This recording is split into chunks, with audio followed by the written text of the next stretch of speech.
One should never underestimate the ephemeral nature of life. While going through the monotony of daily living, most of us who are healthy take the fact that we wake up breathing and conscious of our surroundings for granted. But if there is one thing you should consider certain, it is that each of us will die at one point in time, sooner or later. And in the second installment of this series, I would like to present to you 3 more stories of terrible ways people have met their end. And for that, I welcome you back. My name is DocFeedy.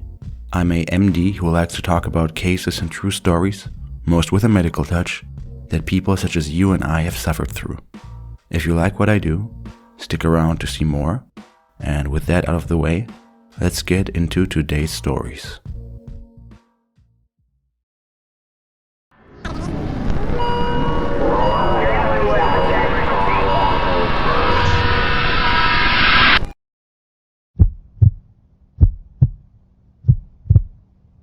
Warning: this first story is extremely distressing, especially if you have children. Viewer discretion is advised. Many of us remember times when our parents took us outside to eat when we were children. Some of my fondest memories personally, while growing up, were not any kinds of material gifts or trips. It was when we would go to a restaurant and I could order anything I wanted, as long as I could finish the portion. This would involve the simplest things like grabbing a Happy Meal, up to actual restaurants where one could eat the most elaborate desserts or enjoy a magnificent view. And one of these restaurants that was locally known for their pristine view on the city was the Sundial, a restaurant at the very top of the Westin Peachtree Plaza Hotel in downtown Atlanta, Georgia. A building that boasts up to 73 stories, with the 72nd floor containing the Sundial, at a height of 723 feet, or 222 meters. Its name comes from the fact that, at the time, the restaurant was not only allowing a 360-degree panoramic view on the cityscape of Atlanta, but that it was rotating clockwise, allowing even seated guests to get a full view of their surroundings. But that is not the case anymore. On April 14th, 2017, the Holt family chose to have their family dinner at the Sundial. The small family was visiting Atlanta after coming from Charlotte, North Carolina, and included a boy, the 5-year-old Charlie Holt, as well as his parents, Rebecca and Michael. The family had sat adjacent to one of the windows overviewing the city when they had visited the restaurant. As they were reportedly about to leave, an accident occurred. While the restaurant was still rotating, Charlie Holt got stuck between a piece of furniture and a staircase wall, starting to squeeze his head. Media reports differ on whether said piece of furniture Charlie Holt got stuck between was a bolted chair, a table, or a wooden booth. In the end, it is not what mattered. What mattered was the fact that the dial turned clockwise, and Charlie seemed to have gotten stuck to the rotating wall in a counterclockwise motion. This had caused him not only to be trapped, but to be slowly crushed, with his head taking most of the force, as it was squeezed in a space that was just 4 to 5 inches wide, right in front of his parents. Chaos immediately erupted in the restaurant. Rebecca, Charlie's mother, grabbed his arm, as Michael, the father, tried to free the boy, as screams to stop the rotation device arose from the parents. The family's waiter, who had been serving them just moments before, jumped the staircase where Charlie Holt was stuck and reportedly shut off the rotation device. Charlie's parents, as well as other patrons and restaurant staff, tried freeing Charlie. They attempted to move the furniture away from him. However, things such as the chairs were reportedly bolted to the floor, making it impossible to remove them before the rotation was turned off. In the end, after shutting down the rotation, Charlie did end up being dislodged, and first aid could finally be administered. The 5-year-old was then swiftly transported to Grady Hospital. But it was too late. In a family dinner turned into a tragedy, the 5-year-old Charlie Holt was pronounced dead several hours after the initial trauma, after he had gotten crushed by the rotation of the sundial. The main cause of death was reported to be a severe traumatic head injury caused by the rotational forces of the sundial directly to his brain. Initially, media reports and police statements had stated that Charlie had simply wandered off in a moment when his parents hadn't paid attention to him. This had reportedly caused Rebecca and Michael Holt to initially receive significant backlash from the public for their alleged negligence. However, a different version would soon emerge and be legally cemented as the official one. It goes as follows. The family was reportedly leaving together after having finished their meal. The path they were exiting on was supposedly the same that they had used to walk up to their table and to also use the restroom. At the time of leaving, Charlie had supposedly been only a few steps ahead of Rebecca and Michael Holt. During their exit, however, that very same path the family had used before was blocked, according to the Holt's attorney Joe Freed. It was then when a booth rotated near a stationary interior wall, trapping Charlie. So, in short, finding himself at the wrong place, at the wrong time, just when the rotation pinned him to the wall. While the Occupational Safety and Health Administration, or OSHA in short, and the police considered this an accident, Rebecca and Michael Holt ended up filing a lawsuit against the restaurant and the hotel staff present, as well as Marriott International, the company owning the Westin Peachtree Plaza. The suit alleged quote-unquote negligence in failing to address a long-standing safety hazard and a lack of protection to stop children such as Charlie from getting trapped in a so-called pinch point, and that there had been no emergency halt mechanism, alleging that the control panel for the rotation had been in another room. In the lawsuit, reportedly named were also contractors, architects, and interior designers involved in the sundial's renovation 4 years prior to this accident. The Holts also claimed that the initial statement regarding their alleged lack of vigilance was false by both police and journalists, and that the lawsuit served to, quote-unquote, set matters straight. The lawsuit was settled 4 years later after the death of Charlie Holt, in 2021, as both the Holts and Marriott International issued joint statements stating that Charlie had not wandered off, legally absolving the Holts of a negligence in parental vigilance. A settlement was reached out of court, with its terms not having been disclosed. The sundial reopened 8 weeks after the death of Charlie Holt. Since the accident, no reports on it rotating can be found. When looking at the restaurant's website, it lists its rotating feature as quote-unquote currently unavailable. Whether it will ever rotate again is unknown.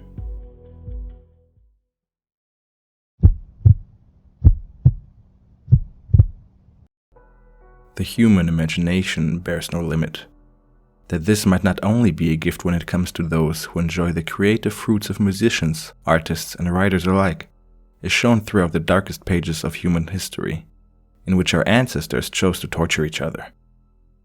From the iconic Iron Maiden to more modern methods such as waterboarding, there seems to be no end to the torture methods with which to inflict suffering on those you wish to subjugate, punish, or obtain information from.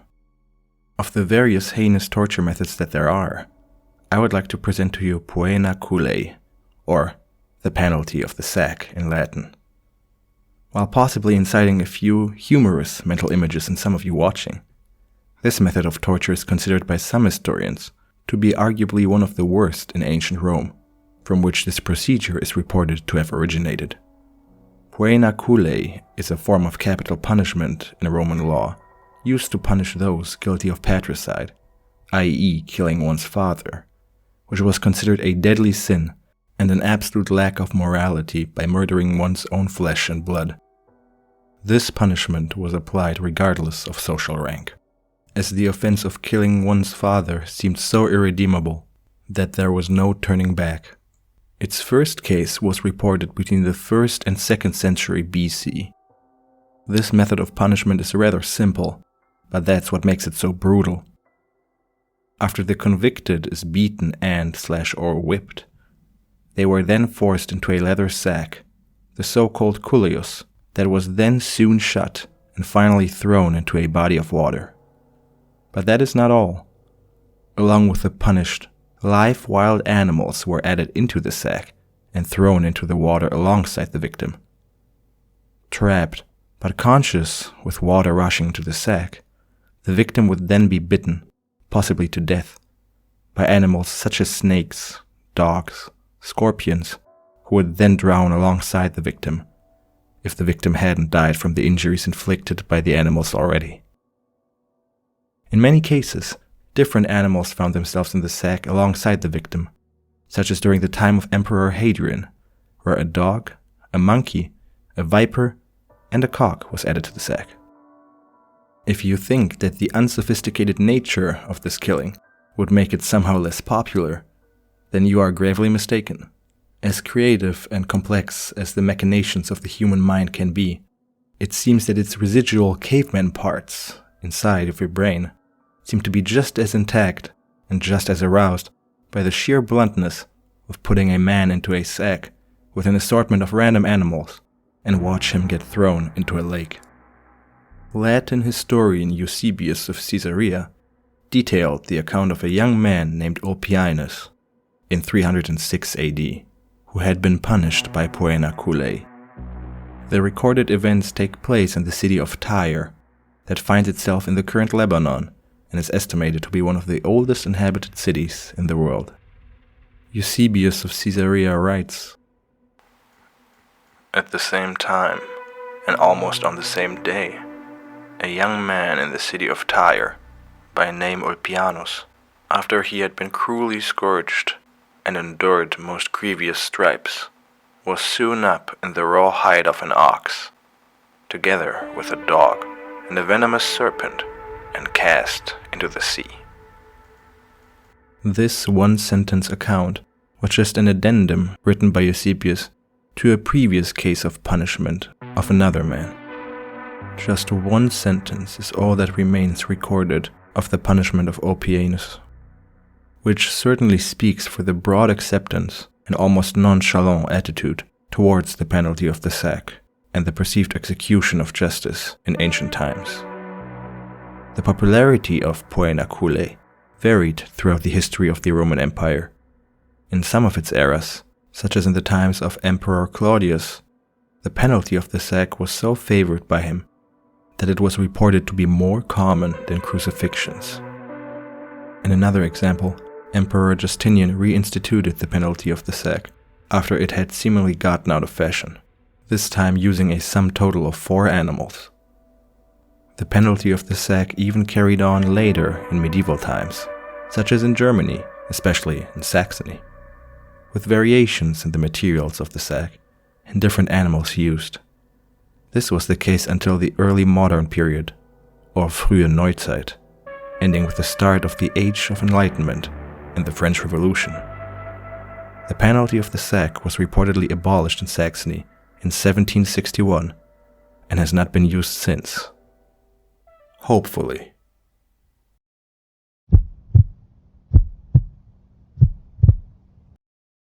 Smoking kills.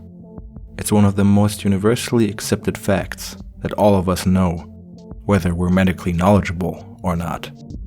Be it through the increased risk of cardiovascular diseases and cardiovascular events, such as heart attacks and strokes, the induction of cancers such as that of the lung, throat, or esophagus, structural damage to the lung, as in the case of COPD, or the worsening of pre-existing conditions such as rheumatoid arthritis or multiple sclerosis.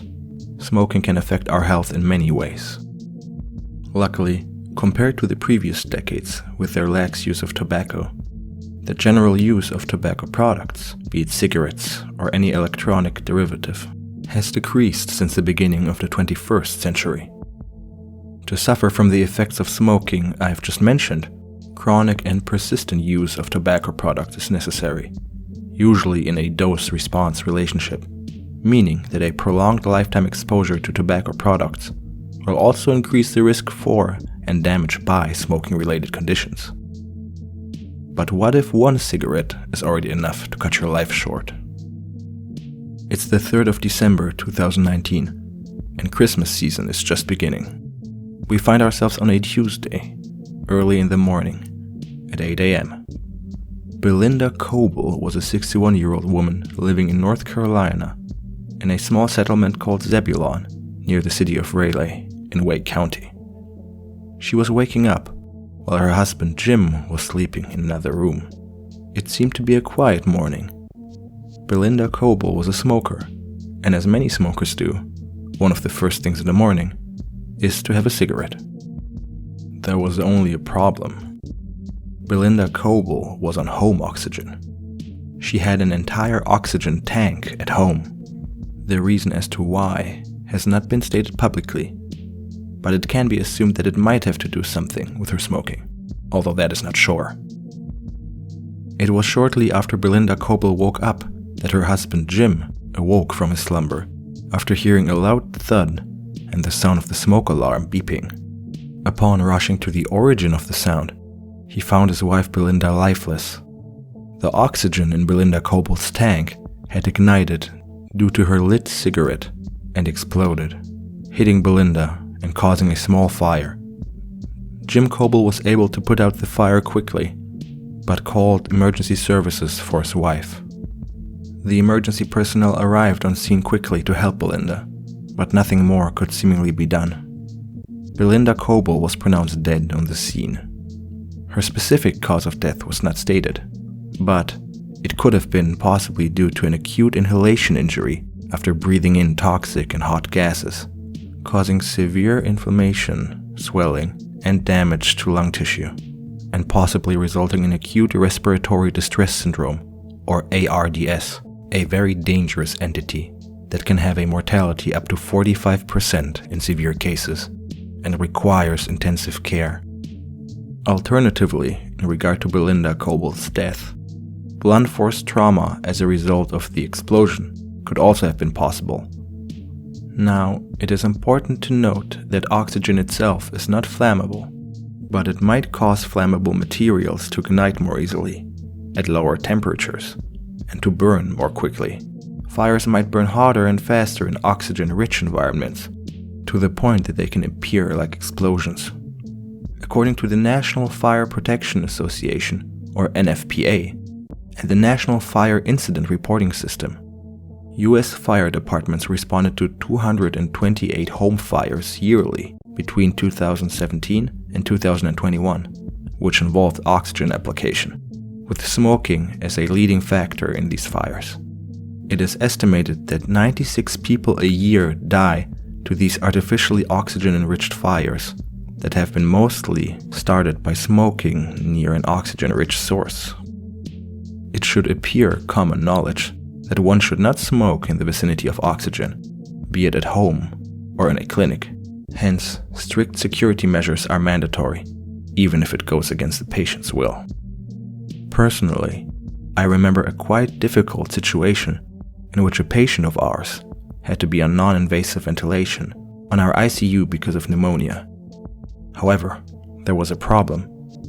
The man was not only a heavy smoker, but also a known pyromaniac, and was carrying, along with a stash of old, very flammable books and newspapers, 4 lighters, all of which we had to confiscate to guarantee staff and patient safety while administering oxygen in high concentrations.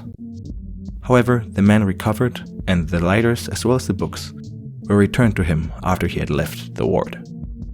It is more than likely that Belinda Coble very well knew the risks associated with fires and smoking near her oxygen tank, but she might have just forgotten to turn it off, or might not have had enough distance to it, or forgot about it because it was early in the morning. No matter the cause of this lapse of judgment, it led to her unfortunate passing. And with that, I will conclude today's video. Thank you for listening. If you liked these stories, or if you have any suggestions for cases, feel free to comment them down below. Like and subscribe if you want me to make similar content, and I'll see you all in the next video. This has been DocFeedy. See you next time, and take care of yourselves.